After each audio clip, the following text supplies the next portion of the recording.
This program is brought to you by the following non-paid sponsors: the League of Extraordinary Beings, the Society of Poor Knights of the Multiverse, Battle School, the deployed from Detroit School of Leadership and Madness, the Society of the Pale Horse, the Curiodrome, and of course, viewers like you.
This program is brought to you.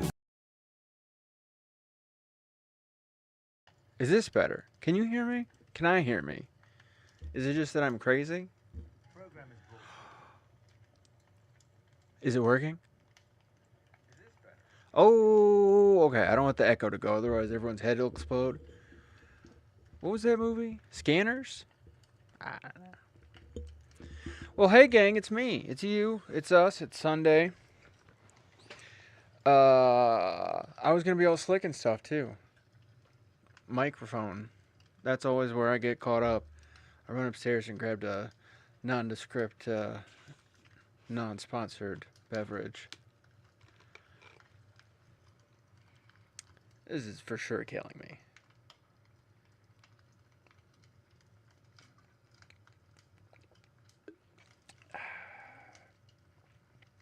Yeah. Okay. So what did we do last week? Alright, well, what we've been doing so far, if you're just now catching up and you're thoroughly unimpressed, if you're brand new to this, you're like, this sucks, I get it. And I'm hoping we can bring you back in here. What we've been talking about is the Level 2 familiarization course, is what we're calling it, presented by the League of Extraordinary Beings. And what this really is going to be doing for you is providing you with vocabulary, words, different ways of formulating thoughts to help you get quicker, more agile, and adept with your own leadership. A lot of times we are limited in how we think, in how we can describe a thing. We can visualize, and we have those tools available to us, but a lot of conceptual things that we work out in words, without the right words, we can't work them out. So the hope here is just to give you a bunch of words to help you get to work. So we have discussed, let me pop these up, and I'll just do a quick kind of run through to show you what you've missed. Here we go. Okay. So, we cover me, we cover who I am and what I do. I was in the Air Force for a while. It was pretty neat, I suppose. But the big thing is leadership in principle. What is leadership? We're going to talk about this pretty much every time, every episode, even likely past teaching this subject, about what a leader is, what a leader should do. A leader's job is to provide leadership. Sometimes people get confused. They think my job as a leader is to be in charge. Negative. My job as a leader is to boss people around. Afraid not. The job of a leader is to provide leadership. And in providing leadership, that's you providing purpose, motivation, and direction. Tell them what it is they got to do, why it is it's them who's up to it, and how they're going to get it done. And that's it. So leadership isn't this mystery. It's not this science. It's not some alchemy that is hidden off to grand masters. It is this. It's why we can teach it to the Army. This is an Army book. Not to shit on them, but it's fun. There's a lot of them too, so there's plenty of... No, I love the Army. A lot of good soldiers, unfortunately. Like, that's the problem with the Army. I shit on a lot of my experience with the Army because I was deployed with the Army briefly. And organizationally, it was a nightmare. That's me coming from the Air Force, though. But at the individual level, soldiers were amazing. Always. The Army's crazy. Soldiers rule. I think Marines and airmen and sailors, I think we may all kind of encounter that the Leviathans we work for kind of suck. But the people are pretty neat. Okay, to the point. Purpose, motivation, and direction. That's what you're up to as a leader. If you feel like you're missing purpose, motivation, and direction in your current workplace or your environment, whatever you're up to, where you need these things, probably lacking leadership. Does that mean you step up? I hope so. It may not mean that right now, but somebody's got to. These things need to be provided, issued. More words to record, I suppose. Sorry. Oh, additionally, fun note. I've decided to get like rip roaring high before these as like a gimmick, but also it's fun. One, it's fun to get high, but two,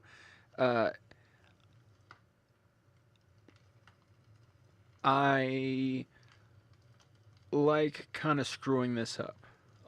Screwing up's not the right word, but in preventing myself from being a little too pristine in my presentation and having these sort of built-in stumbling blocks, I do find other ways of saying things I might not have before. So there's benefit to that, and I dig it. So, yeah, I'm baked. Purpose, motivation, and direction. I said it the third time, Beetlejuice is going to show up in your bathroom now. 4 factors of leadership. These are leader-led situation, communications, you, the people you're leading, what you're going through, and how you can communicate it. Are you in the middle of a fire where you might have to yell because texting is not going to fucking work? Or are you in a situation where you got 6 months to go and you don't need to be yelling at nobody because we got time. Send an email, get a letter out, da-da-da. These 4 things are fluid, these 4 things are changing, and these 4 things cause your leadership to look how it's going to in any moment. We have the 11 principles of leadership. These are just ideas, sort of prepackaged notions that you can carry with you, kind of hip pocket ideas of what you should be striving for as a leader. Knowing yourself and seeking self-improvement, being technically and tactically proficient, means knowing what to do and when to deliver that information you know how to do. Seek responsibility and take responsibility for your actions. Do that, do that, do that. Try. Fail. Admit you failed. Don't fucking hide that from me. I hate that. Oh. I don't want to find out 4 months later with like a dead cat in the backyard. I'm like, is this where Mittens went? You told me she got a job. We don't want to do that. Make sound and timely decisions. I've made the joke a few times. Giving CPR late is just you making out with a dead guy. Set the example. They're always watching. Woo-hoo-hoo. Know your troops and look out for their well-being. They're awesome. Look into it. It's pretty cool. Keep your subordinates informed. They need to know what's up. Train them like you would a jazz band. Make sure they know how to play whatever songs we might need to play at the next bit. Develop a sense of responsibility in your subordinates. You got here through that same crawl. Inspire that in them. Let them, find the ones who have it in them. It's not for everyone. And some people are born crawling. And give them your attention. And help them. Ensure the task is understood, supervised, and accomplished. Don't just tell someone to do something and then...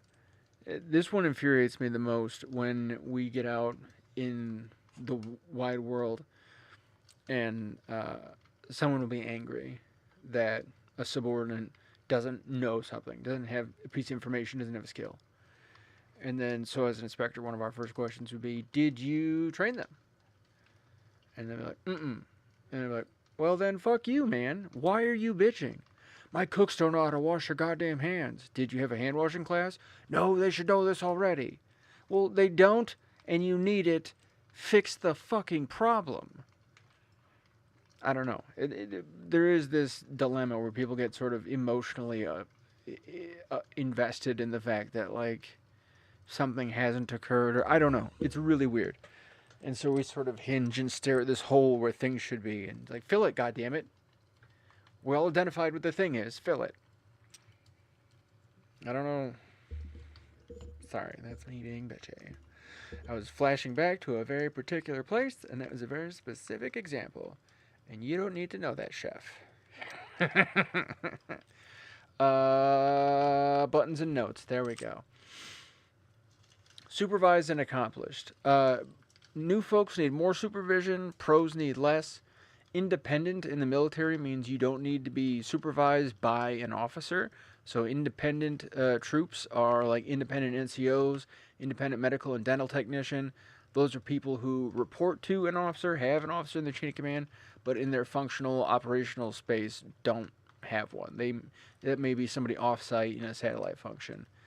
That's what independent means. It doesn't mean alone. They're on a base full of people. They're fun to talk to. I've talked to them.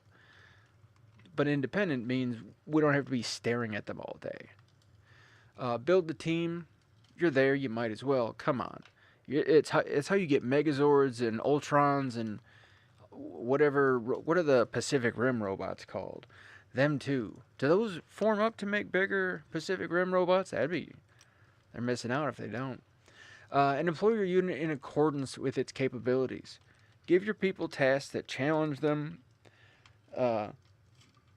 That move them along the scale.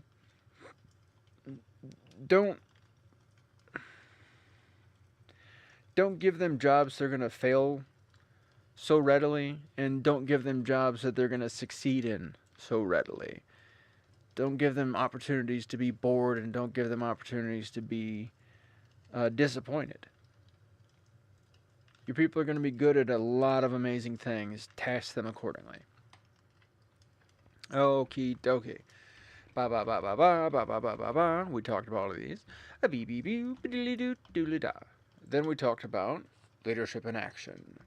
And we got into beliefs, values, and norms. Okay, so beliefs are fun. Values are fun. Norms are fun. Beliefs are assumptions. A lot of people hold their beliefs to be very important. There is a weird misconception in the United States, mostly because Americans don't do well in school, that you can believe whatever you want, and that there's some kind of like Americanism to believe in whatever kind of horseshit you want, and negative. I don't know where we got that one started, but that's like freedom of religion means I don't have to believe someone's religion. It doesn't mean I can believe whatever the fuck I want. That's like a weird reading of it. But it means I don't have to do whatever kind of religious nonsense you want me to do. Or it could be cool religious stuff. I still don't have to do it. Hee hee. But beliefs outside of religious context, a lot of people sort of pigeonhole them into that and assume, but a lot of people have beliefs on how thermometers work. Unless you've sat and done sort of the experiment where you sit there with ice water and do all these comparisons and this, that, and the other, and can guarantee that you know this, that, and the, like there is a lot of belief there. There's a lot of you believing that that study that told you 32 degrees is when fresh water freezes is accurate. And then when you see ice, you go, that's 32 degrees, I know it. And you start making a whole bunch of other assumptions based off of that. And you could be real right. And you could not have any idea why. It's kind of an interesting position to be in. Some beliefs will get you very far and some beliefs won't. It doesn't mean they're not the same thing. They are still a variable that you have a really good guess for. And you're holding that guess. And whenever you run into an equation where you see this variable, you plug that in and you go. And it usually does the trick. And that's why a lot of these beliefs are so sacred to people, because a lot of these beliefs get them through the day, through their survival needs. They believe that certain food types are good for them, certain food types are bad for them, certain hygiene behaviors are good for them or bad for them. Their beliefs, they may not have ever pulled out a microscope and seen a germ, but they're like, hey, I'm still going to wash my hands just in case. There is some level of belief there. Okay, so what then are values? Values are attitudes about the worth or importance of a thing. And so these are character traits that you would see in an individual, but often values are something we might see as like an expression of belief. That could be pushing it a little bit. But with your value, you believe a certain way, and that causes you to triage the world in a certain way. And so this is more important than that. That's more important than this. It's your, what do the kids call it? The S tier? F tier? I don't know. I'm way too old to give a shit about that stuff. But it's the same kind of thing. That's your values. And values in this context are behaviors that other people like. These are things we want to see. These are things we want to encourage. Norms are just us writing down then after a while. We did talk about all of these folks. I won't jabber into it because I'll jabber away. But norms are us taking the experience we have of believing things and valuing those beliefs and how we live with those. And the norms are, we just wrote it down or kind of talk about it amongst ourselves. And we say, all right, well, if that's how the world is shaped and that's kind of how we like it, then this is how we're going to hopefully keep it going. And there's your norms. This is your regulations, your laws, written procedures, playground rules, the different sets of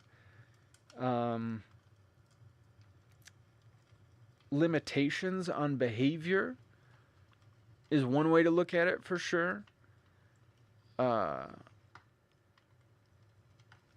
And if not viewing it as a limitation on behavior, then as a constraint of behavior or a channeling.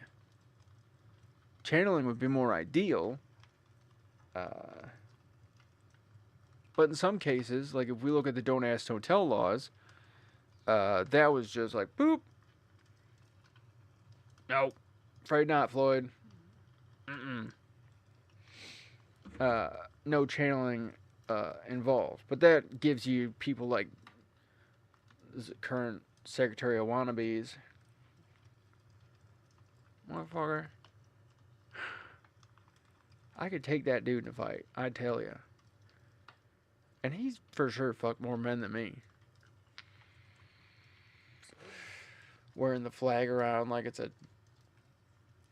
Dude, read the flag code. You disrespectful son of a bitch. Anyway, okay, back to class. Norms, flag code. Okay, that kind of counts.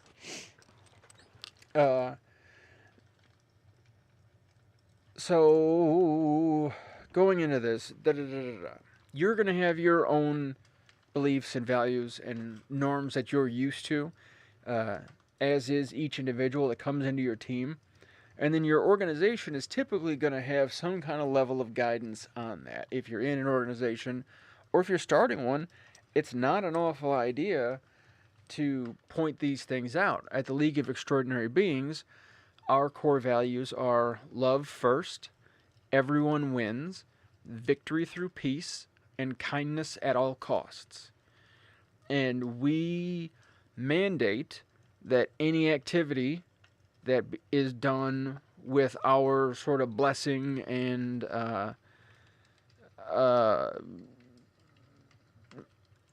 anything from manpower to funding to whatever. Like, if we're involved and they want to put our name on it, those four things have to be happening. They're without a doubt. And if they're not, we're pulling out. That's the end of it. And those are our core values. And I think those are good things to have at an organizational level so that people can know what to expect from you right out the gate. And know what to hold you accountable for if all of a sudden they see you slipping. If we aren't behaving in accordance with our own core values, then we should be held to that standard. If we've put on the tin, this is what we've got, and that's not what's coming out, then someone needs to hold us to task for that. And so that's another excellent use of having core values posted. So these things are going to guide the actions of groups. They're going to guide the actions of individuals, but you can utilize them to guide the actions of groups. We're seeing that now if you watch the news. We've been seeing that for the past 40, 50, 100, 60,000 years.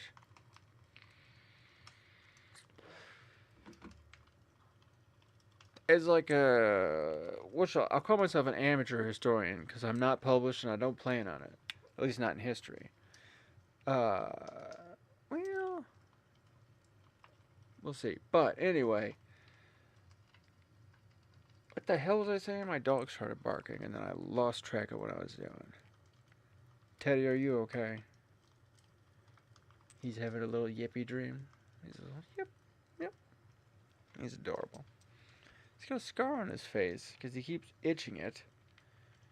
I may have to put a cone on him. He's a beautiful fellow, though. Guide, actions, groups, beliefs, I don't know. If it's important, we'll come back to it. These can cause heroic actions, cowardly decisions. Because these are filling in blanks, and heroic action and cowardly decision both are going to come from not knowing. Oftentimes a hero is going to go into a situation assuming something awful is going to happen, but in all reality there's this big mystery, who knows, and cowards run for the same reason that heroes run in the other direction.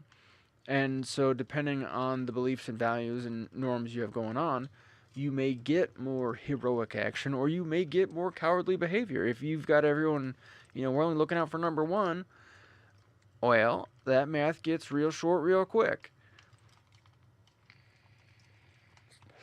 Okay, your troops will follow a leader they believe in who embodies the same beliefs, values, and norms they do.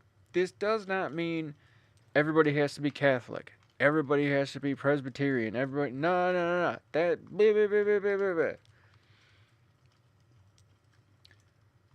Most people, regardless of what fan club they're in, Lions or Packers or whatever, it's the same shit as Protestant and Catholic. Being Catholic and being a Lions fan is very similar. You get up very early on Sunday and then you're depressed. Sometimes you're like, oh yeah, maybe we're... Get a little bit of hope, but most times you're just like, well, I told you. It's alright. Still got good food. No, it's not that. You don't have to be that.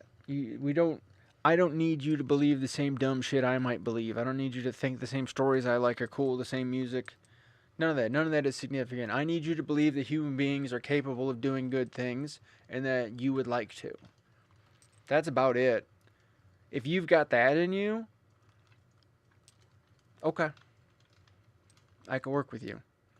I can get a lot done with you. And I think despite what you think your creed may be, at its core, you might have that belief too. Why it is important to influence this on your people. Everyone is living through chaos. We're all born in fire, live in fire, die in fire. It's crazy. The Big Bang is no different than an explosion. Like, if you look at it all sort of zoomed out, it's the same as like a depth charge in the water. These cavitation and then little eddies pop up and little this and that and da da da da da. And like, okay, so this is just a burst, man. Maybe. Could be. Looks like it. But at a minimum, you're going to get a lot of professionals to agree with you that life is chaos and life is hard. And so we're going to have a lot of opportunities to believe all kinds of things and value all kinds of things and get used to a lot of different things. As a leader, your job is to jump in there and recognize behaviors that support, in this context for this course specifically, professional beliefs, values, and norms, or whatever's your situation. Professional is only, I think in this context, in any context, you really need, professional's been hijacked by a lot of things, but it's your ability to work with others and it go kind of well. And if you can do that, you're a professional. If you can deliver on your deliverables and we all had a pretty okay time, that's professionalism. If we can communicate with one another, if we're not in one another's way, professionalism. Does that require ties? No. Do you want to wear a tie? I don't know. If you want to, go for it. If I can dress up, it'll be great. But professionalism is the ability to just get the thing done when we need it. It goes back to that technical and tactical. And so ways you can recognize these behaviors are, like in the military, we'll do awards and decorations. We'll give people medals. Holy shit, you did so good. We'll put a little thing on you. You might do something similar at work. You might have Employee of the Month. You might have a burger flipping challenge. You might have, who knows, but like come up with a cool way to show that you love the fact that this individual has these skills. That's fucking great.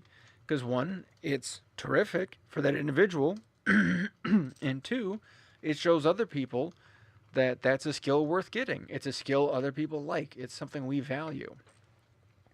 And a lot of times, even a simple good job. Okay, T-girls and boys. And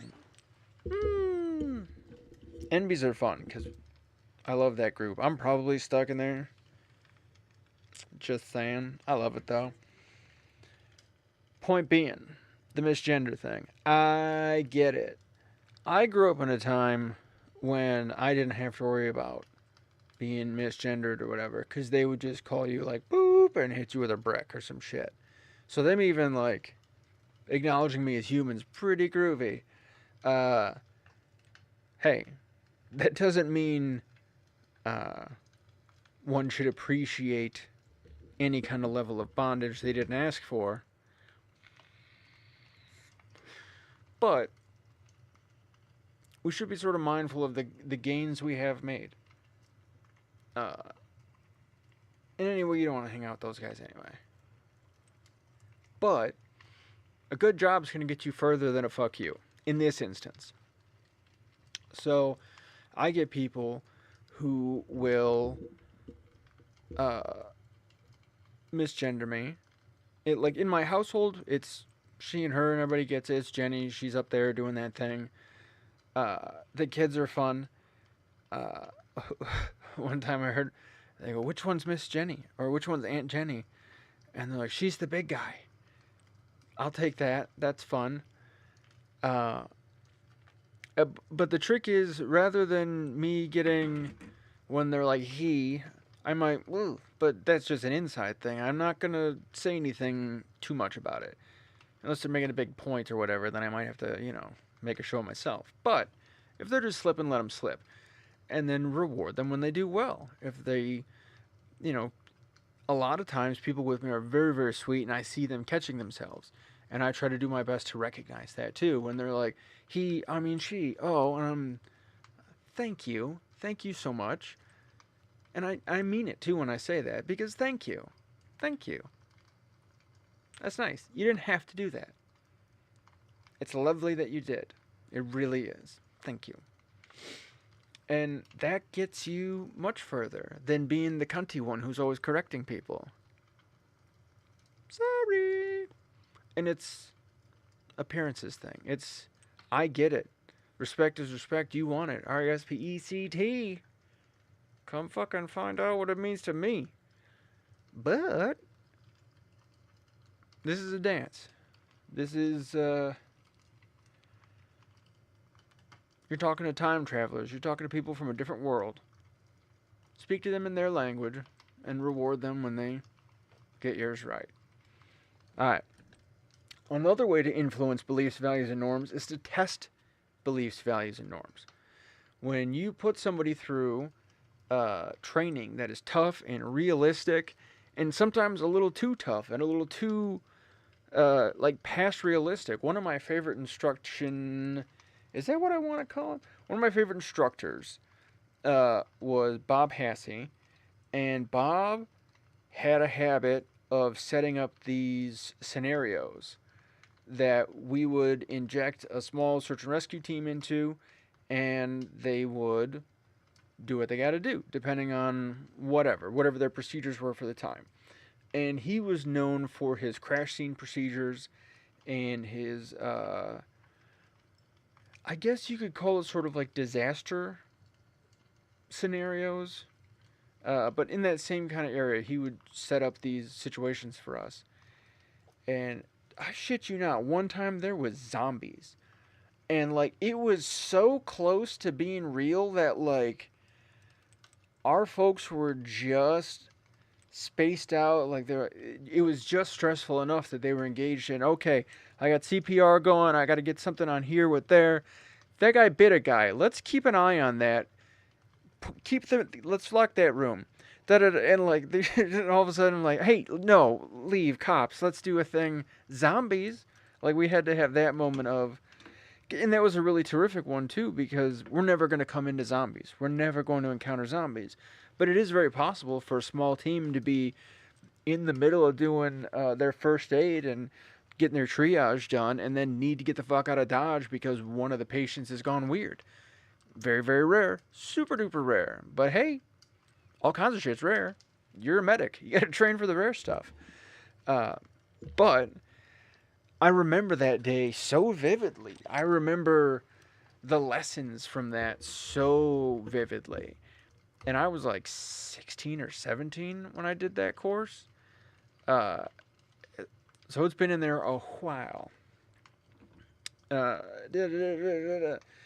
So tough is not abusive. Tough is not demeaning. Tough is not creating artificial stress. Shit's hard enough.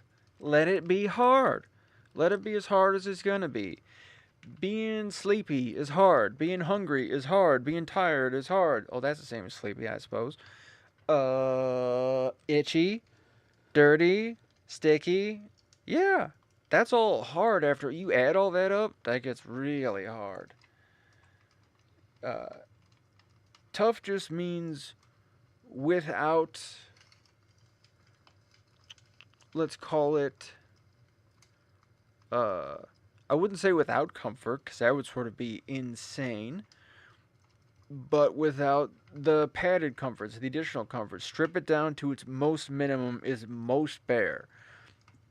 The individual and the bare minimum equipment they're going to be required to take out in the field. So if that's you and some cooks, it's a bunch of folks with knives and aprons. If it's you and some bike messengers, it's you and a bunch of folks with bikes. If it's you and a bunch of teachers, it's just you. Because you don't need anything past you. It's just out in the woods, hollering and teaching one another stuff. Tough is the most difficult version of your job you're going to have to do. That's tough. If you go past that, you get antagonistic, you get shitty, and in a lot of cases, the people who do go past that don't have any real experience, or their real experience is very limited, and so it feels artificial and fake, and then so the students really don't buy into the instruction, and they don't benefit from it because they're like, that was fucking stupid. Tough training is thorough, exhausting, and realistic for the team and for the leader. It should be as near to what it's going to feel like to do the thing. Yeah, I don't think I need to say more about that. Holy moly. Okay. Respect your troops. Yes, this is critical. Subordinates.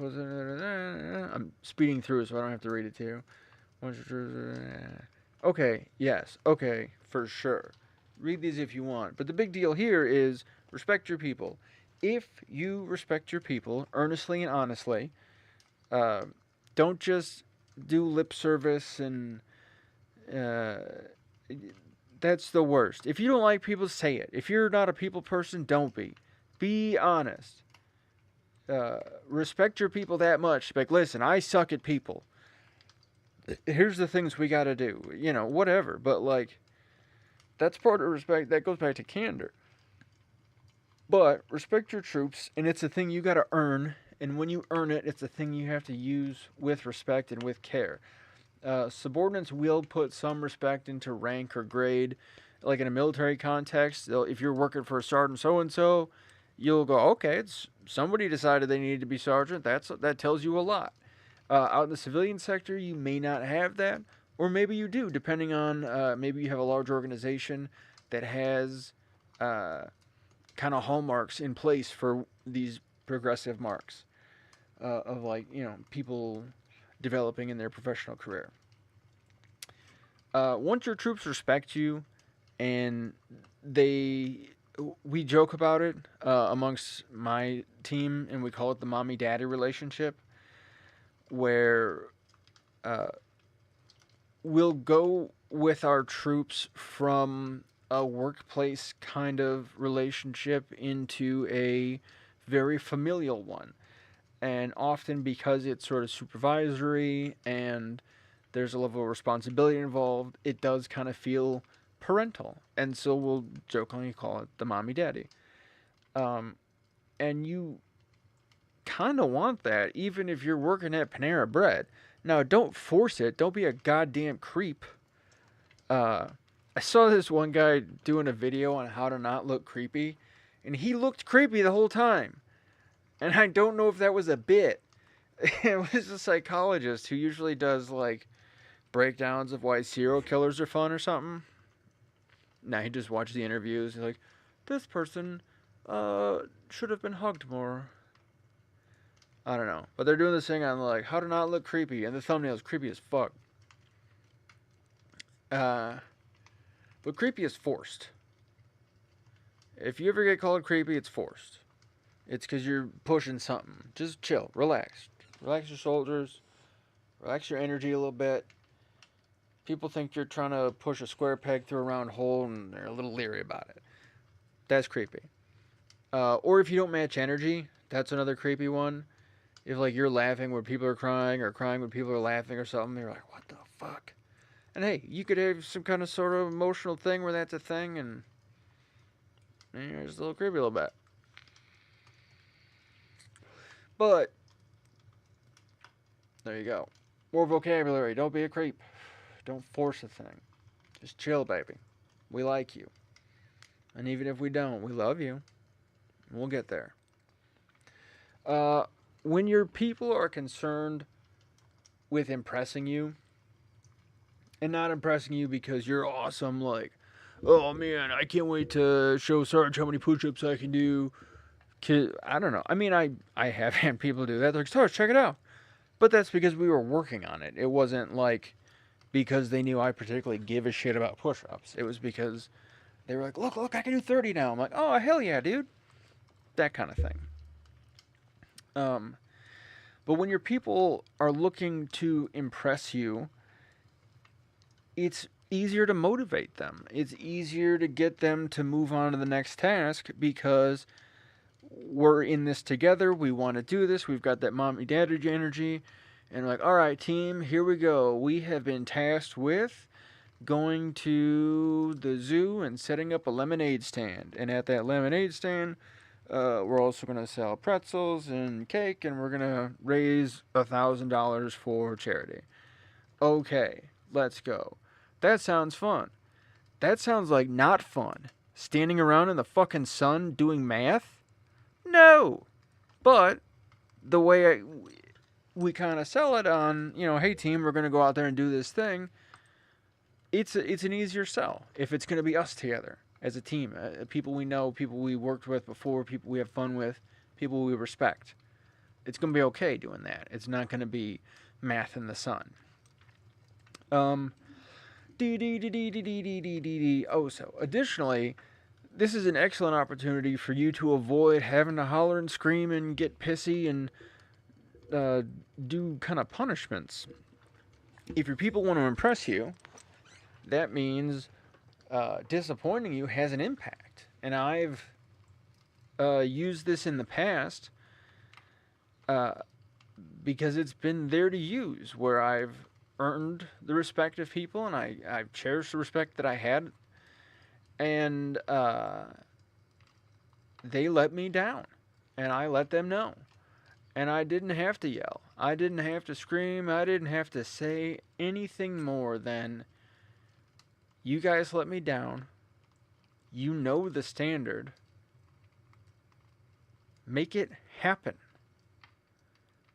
And then I closed my little door and I put my ear up to it and I heard, oh my God, Lieutenant Staley's freaking out. We gotta help them.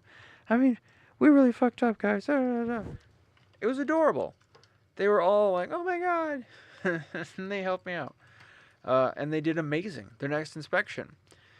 And I didn't have to go crazy. I didn't have to go deep in fucking Midwestern mama. My mom isn't as bad, but some moms in the hood were rough with the guilt trip shit. Whoo! You don't have to go that far with it. Like, if you did this, I wouldn't. Nah, that's too far. Again, creepy. Don't push it.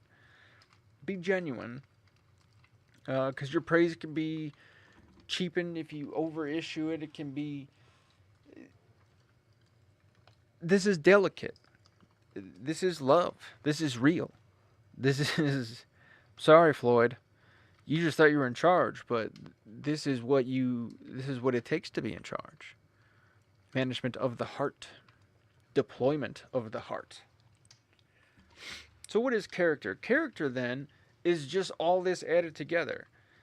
Simplified as a person's inner strength, the link between their values and behaviors, who you are at full integrity. Whenever we cast you in a play, that's who we expect to show up on the stage. That's your character. That's who you is when you is. In tough situations, leaders rely on self-discipline, determination, initiative, compassion, courage. These are components of character. These are things that they want to have in their character every time they come to the forefront. Same as Batman's got a pointy hat and Superman's got a red cape. Patton's going to show up cussing. Marshall's going to show up with a brick. Everybody's going to show up the way we expect them to show up, because that's who they are. And that is character. That's what you want in your character. And to have strong character, let's see, is this?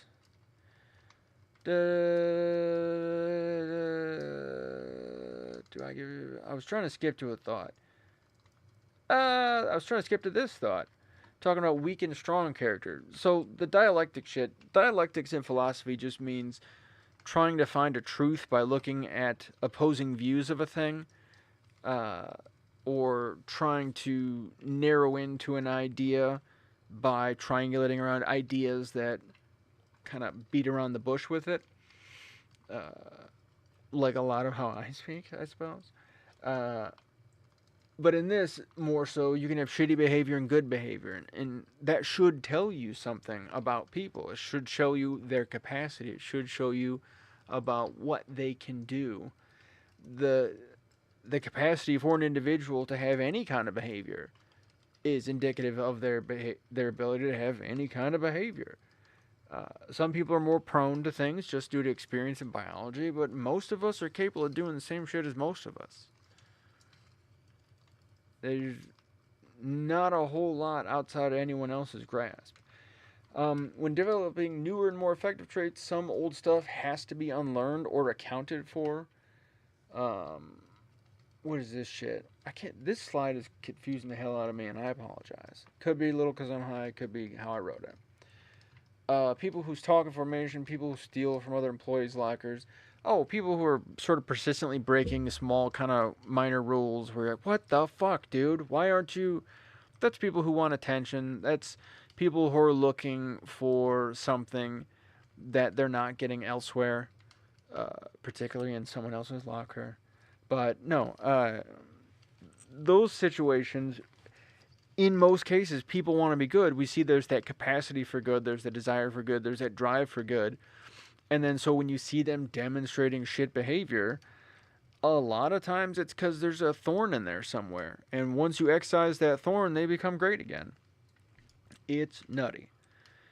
So, strong character, weak character. Strong character, another great use of the word integrity. Your ability to maintain your suchness under pressure, under stress.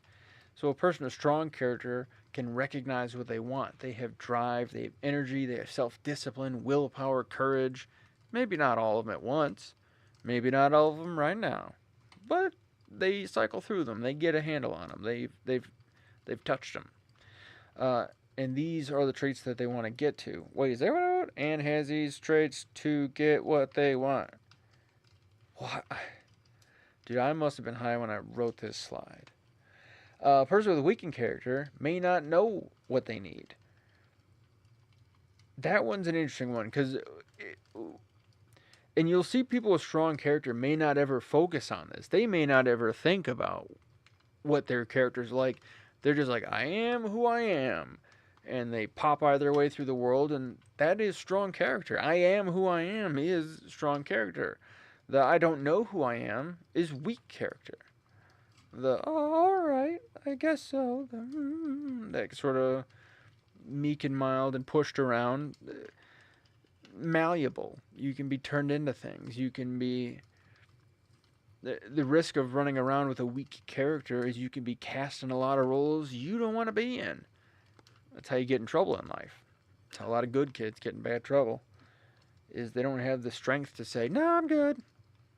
They just go, alright, I guess. And then all of a sudden, oh, I just watched a murder. Whoops. Boop. They're going to be lacking elements of strong character. They may abandon an element of strong character to get what they want. That one is infuriating. When you know someone's capable of something and then they sort of shit the bed for just a stupid goal. And it'll be something crazy too. Like those folks, I'm usually like, alright, let me get you to the clinic and see if you ain't bipolar. Because they'll be super duper close and they're like, listen, I stole a car and went to Vegas. You're like, God damn it, dude. And I think it could be something like that, or in a lot of cases too, I think some people just, the idea of succeeding is such a self-destruction. If you've identified as a piece of shit or a loser for a long time, to succeed is to destroy yourself, to become a new thing, to become a success. As weird as that sounds, I think some people run into friction there because they don't know that label's going to fit right, and so they go bang into a wall. Importance of characters. Your troops assess your character as they watch you in day-to-day actions. That's why we say lead by example. They are watching you while you sleep. Sometimes. They detect honesty. They detect laziness, selfishness, decisiveness. Is that what I said? Yeah. And divisiveness. And all kinds of D words. they're smarter than you think, and there's more of them than you. So at a minimum, they don't all have to be smarter than you. Collectively, they'll figure it out. They got you covered. All eyes are on you, Chief. They will very quickly determine whether or not you know and enforce the standards you've laid out. Because if you say this is how it is and that ain't how it is, well then, interesting. Your troops' perceptions of your actions combine to form a continuing assessment of your character.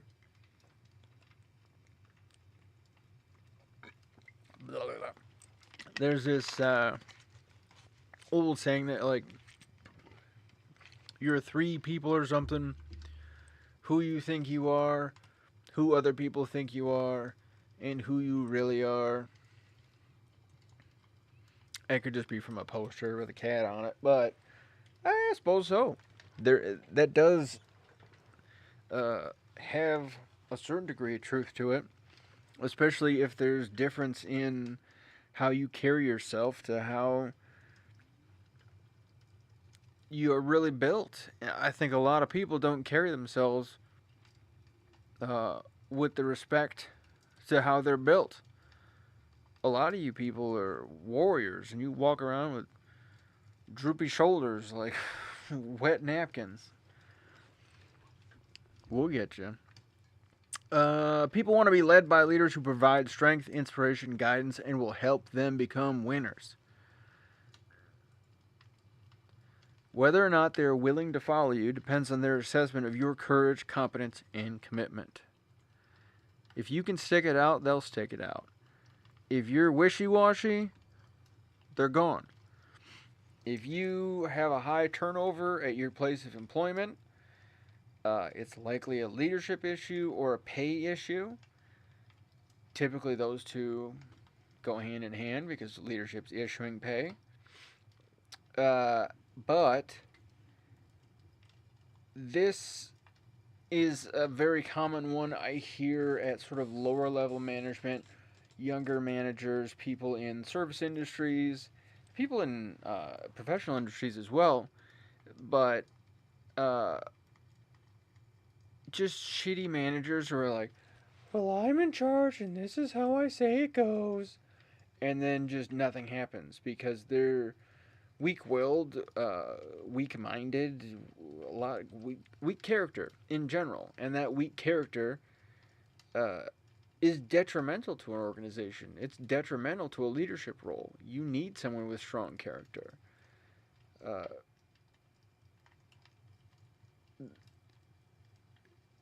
Purpose, motivation, and direction. They got to come from somewhere, and they can't come from someone who no one's going to trust, who no one's going to believe. They're not going to take serious when they try to motivate them. They're not going to trust them when they give them direction. And they're not going to give a shit when they try to inspire them with purpose. Like, no. Your team deserves good leaders. If your mission does, that's something we've told businesses before too. If your mission is that important to you, if you went through all this fucking crazy hassle of getting loans together and getting teams together and getting certified and trained and all the sacrifice you did to get your mission on the ground, why then would you quit in the middle? Like, if you want your mission executed right, this is part of that mission. Your mission involves these people.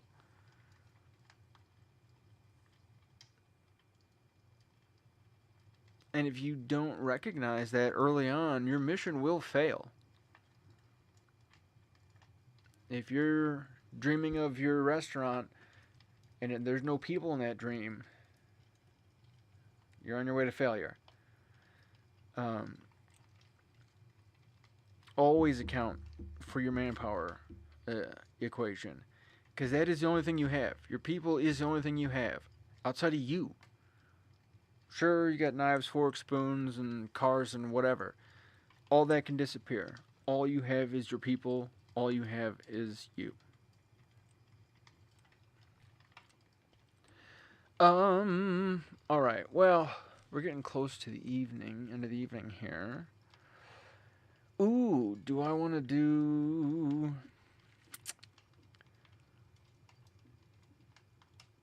Yeah, I'll skip this part because this is a little... We'll tiptoe on it for a sec. We've got a couple minutes. But, um, a good life. Considering our beliefs, our values, our norms, why is considering a good life something for leaders to consider? One, we all want to lead a good life.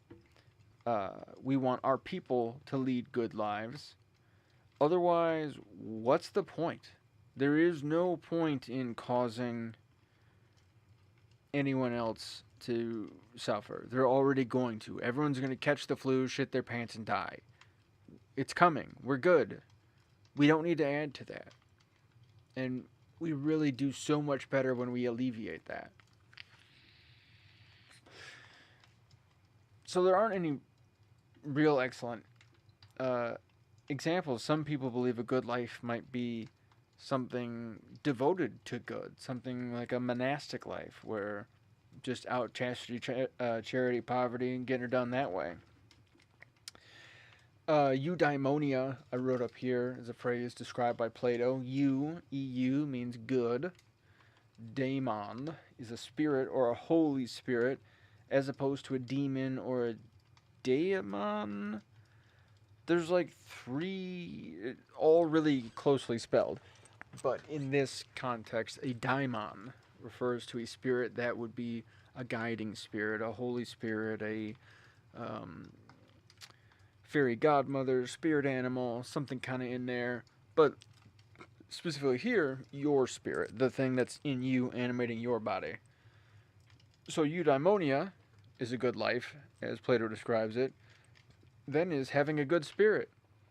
Life that's got that good spirit in it.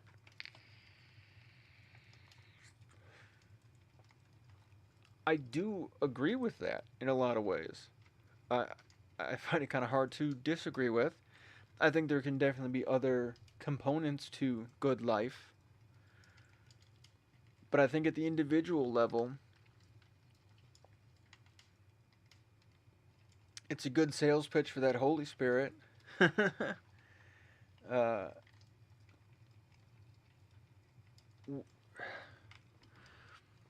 there should be something affirming about these activities we engage in as leaders, as human fucking beings.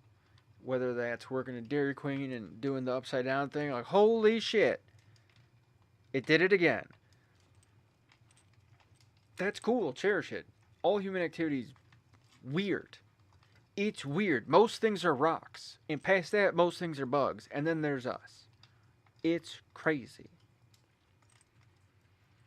So what does it mean to have a good life in spite of all that? Why would we struggle for any of this shit? And coming from a military perspective, it does seem kind of odd to encourage having a good life. As we are the enders of life. As we get organizationally tasked with mass murder. And here we are being all bright and cheery trying to find us a good life. Is that possible? Do we rate a good life? Can we achieve a good life? And I think so, in the spirit of eudaimonia, if we can achieve goodness of spirit, if we can work past the heartache, and if we can fight in such a way that our hearts won't break so bad again, that may be how we fight and maintain a good life. Some strive for comfort, some strive for contentment, and too often they are compared to one another. Something I pop in here too. People think having all these nice things is the same as content. Oh, I'm happy as a pig and shit. Pigs are also much happier in the forest. Pigs are fine and shit. Pigs are ecstatic in the forest, where they can go find truffles and berries and nuts. No, we're going to be happy as a pig in shit. Contentment isn't about being grateful with the things you're handed in such a way that you won't seek the things you deserve and seek better things. But contentment is an understanding that what you have is what you have.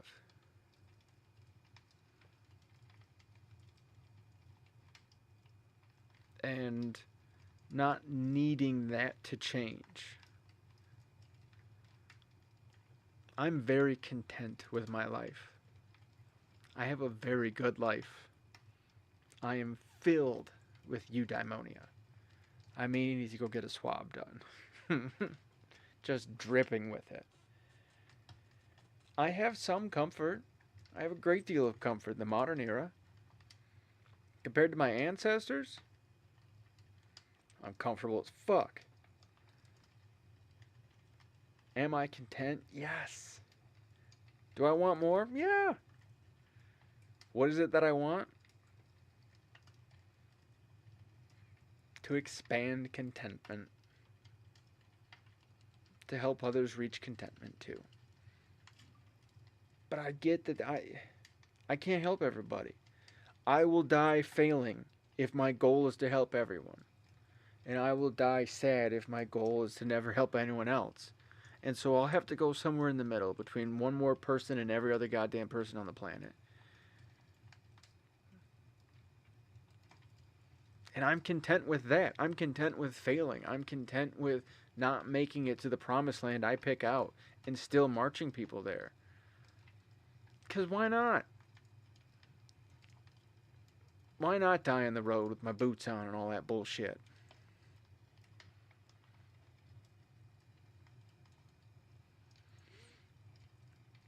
You can lead and you can give of yourself and you can have that Spartan life and the biggest family you've ever known and be very, very content.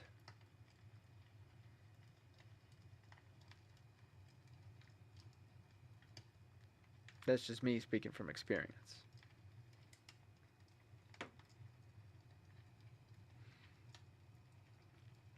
So, going back to the beliefs, values, and norms, and in this episode specifically, we kind of geared ourselves towards talking about developing and changing those in people and ending here on this good life business. That would be the goal.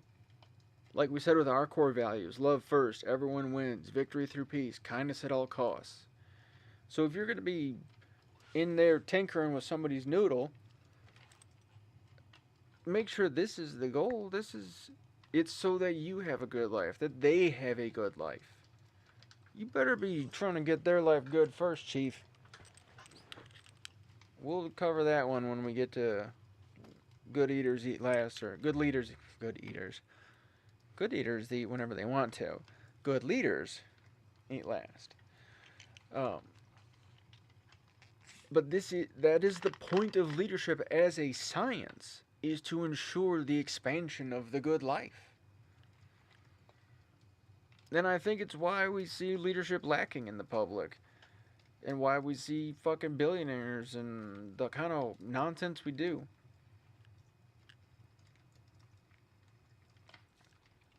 Somebody told these people comfort would cause them eudaimonia. And you and I know it's contentment. That's where you find that Holy Spirit.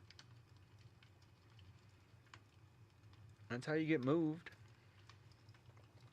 Alright. Well, it's getting late. And I'm not getting any more articulate this evening. I appreciate you hanging out. I didn't see if I hit the button and we actually went live. That'd be fun.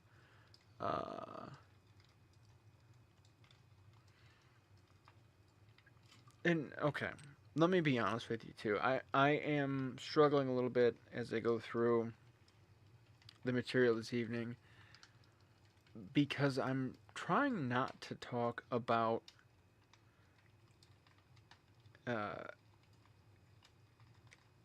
contemporary issues, things happening right now, in the moment. Because although they definitely need to be discussed, and I won't say this isn't the place for that, because clearly we're talking about all kinds of stuff, and leadership and the military, and in all honesty, we are talking about, or we're going to discuss at least, killing and hurting and the responsibility therein.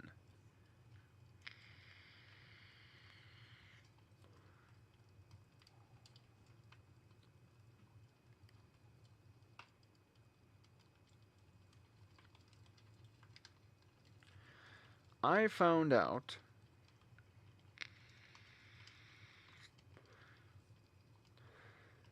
that there were no good guys in these wars. In like 2009-ish, 2008. I think I've told this story. Have I told this on here already? I believe I have. On the second episode, I think, is when it came up.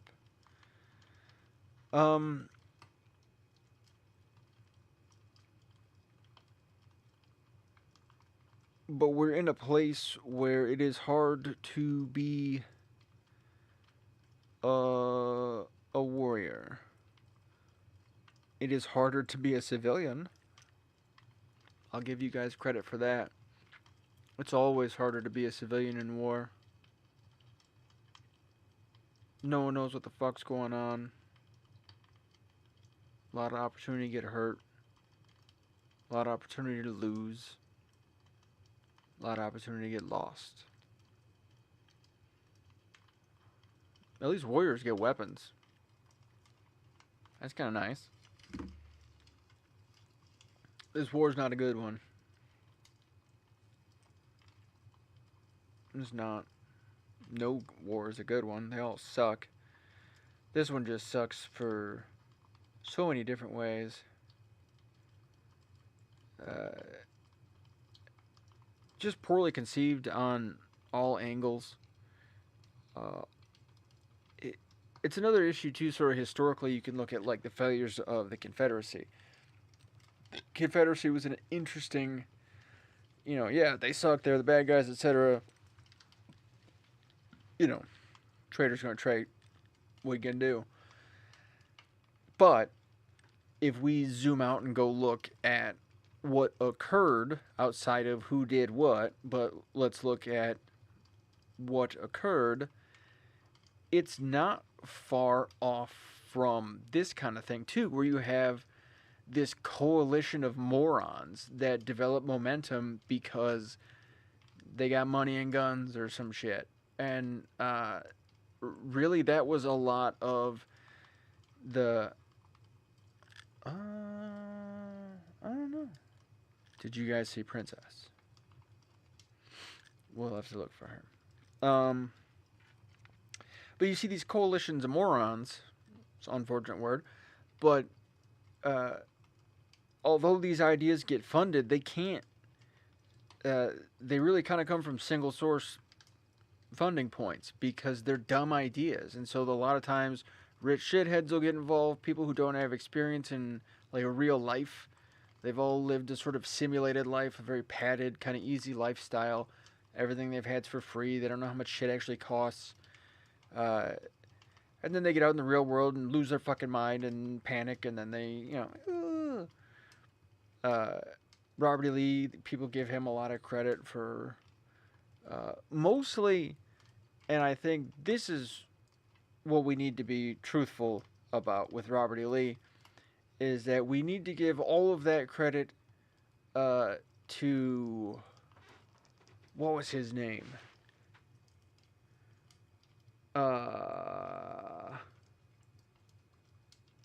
The actor who played him in Gettysburg. Was there? Was that Martin Sheen? Maybe.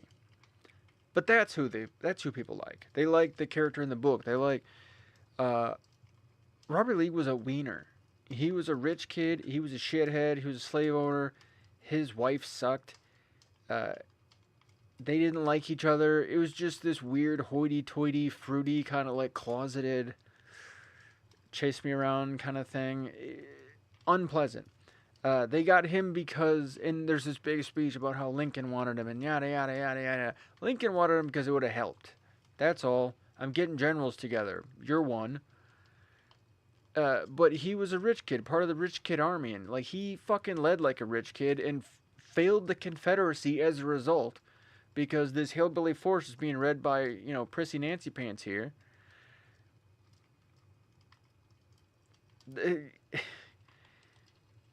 Just these fucking ninnies. Historically, that's the funny thing too. I made that joke about Hegseth, but it is true. Him wearing the motherfucker. That's my grave blanket. You're gonna wear it like my little scarfy thing. Do I look good with it? Is it cute? These are my stars, and these are my stripes. Oh my god. Fagseth. That's his. Oh. Don't tell nobody. Yeah, it's infuriating. It really is infuriating to see these morons, these fucking failures. And but it happens. They get the momentum, and then we gotta fucking deal with it. And the dealing with it, I think, is what's got me frustrated.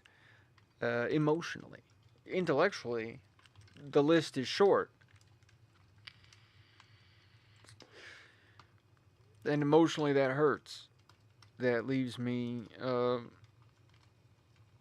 in a far more emotionally complicated state. When the answers are simple, I think you may find that too. I think you may encounter that yourself. I don't know if I'm being blind to the moment I'm in, but it feels true. That the simpler the answer is up here, the more it kind of hurts down here. Like the trolley question or something.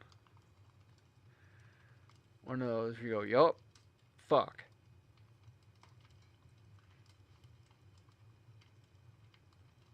There will be change and there will be goodness. There will be joy. We will turn a lot of this around. And it will cost us.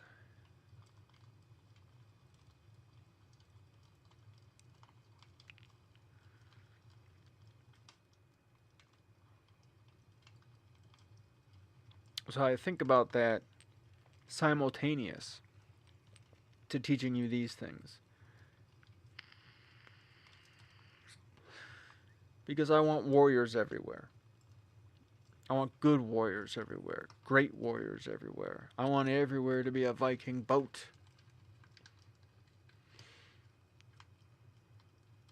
Each of us has this in us. And history calls upon some of us in a moment where we don't have a choice but to. But a lot of us get the warning. A lot of us get the call. We smell smoke before it burns. We hear thunder before the clouds form. We worry. And we plan.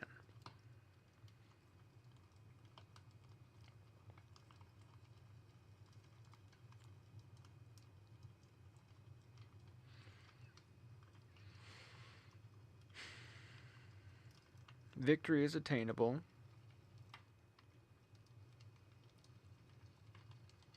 And don't worry if you worry.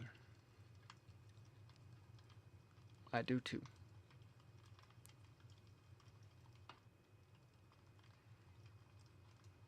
Doesn't mean I don't hope right on top of it. Doesn't mean I'm not defiant to that. I can worry and say fuck my worry at the same time. It's a skill. I developed it. It's fun. I didn't invent it. But that's how you manage fear. That's how you develop courage, is you recognize. You say, yes, I am afraid, but I have shit to do. And you go.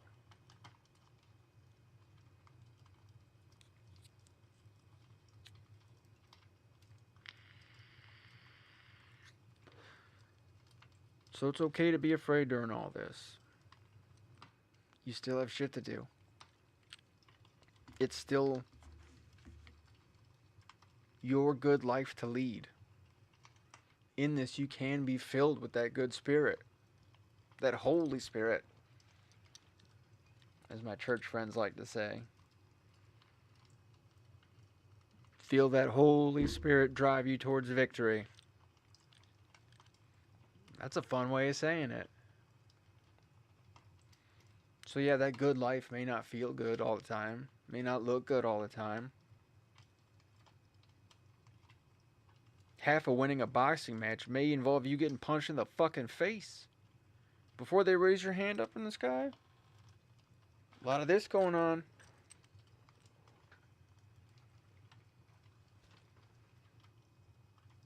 But we'll get here.